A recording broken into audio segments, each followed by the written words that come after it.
komituna corona wana ezozo kaka baluba corona wana na présidence ezomona kamere na batu na basala na présidence te corona wana ezozo kaka baluba lelo o perdre Bâtonnier Mukendi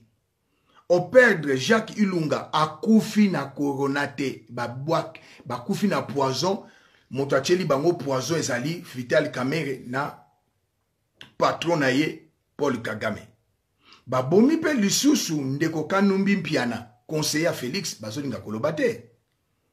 Donc Félix na une année 3 mois oyo to continue ko bata na 4e mois na alliance Bosali FCC cash FCC batu bazo kufate INC batu bazo kufate batu bazo kufaka na corona oyo babengi batu ya IDPS pe batango kaka baluba mais non même ndeko na biso akufi autaki azali na a cheval na Espagne na Paris Papi Chago akufi na corona te poison Égide na Lemba na hôtel Karonge akufi na poison bazali ko empoisonner batu Félix yo vandi ozotala Ilunga Jacques azalaki représenté à IDPS na Brazzaville c'était un juriste asilisi université na université Marien Ngouabi père de 4 enfants le lobana batikali orphelin moi c'est atikali veuve moi si à Gilbert Chimanga atikali veuve bana bo orphelin Kamerhe aza traître IDPS alobi kabwana na Kamerhe oboyi Félix conséquence c'était à collègue conseil IDPS balobi kabwana na Kamerhe olingite kabwana na Joseph olingite mais lelo bandi ko perdre batu obungisi batu ebele na kati na IDPS na une année bon soki IDPS tonto ko 5 ans e kozala ndenge nini ngaza sentinelle ya mboka Congo Kanumbi Mpiana kufi moyo lobango ezate pona l'action que naza sentinelle lobby lelo eza dimanche le 29 hier c'était vendredi et samedi le 28 Roger Lumbala Utipoto avant de quelques jours yewana azana na hôpital cinquantenaire na banane abasi mibale ndeko Roger Lumbala ngana otozana ba divergence politique bima na hôpital cinquantenaire kende na ndaku sala quarantaine na yo nazo comprendre te batu bazo kufa kaka na hôpital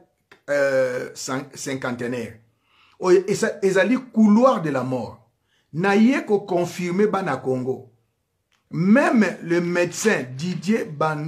Bandouboula a kufi na poison le docteur Didier frère ya ministre Akasia ababomi ye ko boma na poison prochainement na kosala émission spéciale pour Akasia babomi ko boma Didier Bandouboula na poison le médecin Didier Dirka Badjoa ya ministre Akasia akufaki na corona te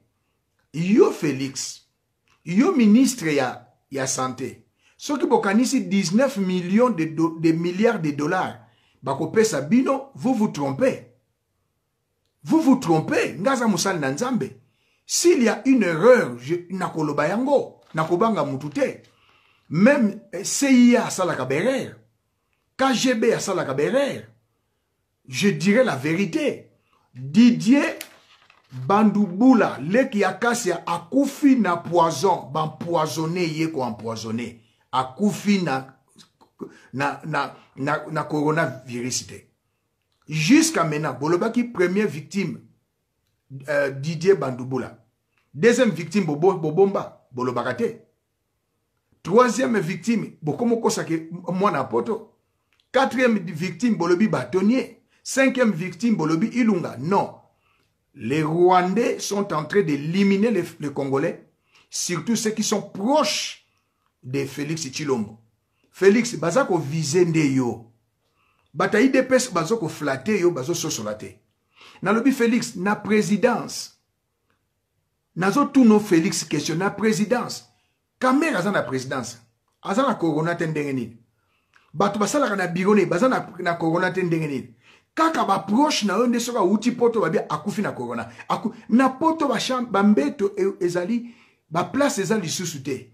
bato soka sali 2 semaines na corona 3e semaine ba symptômes ezali manifesté 4e ou 1 mois akufi mais na Kinshasa soka uti kaka poto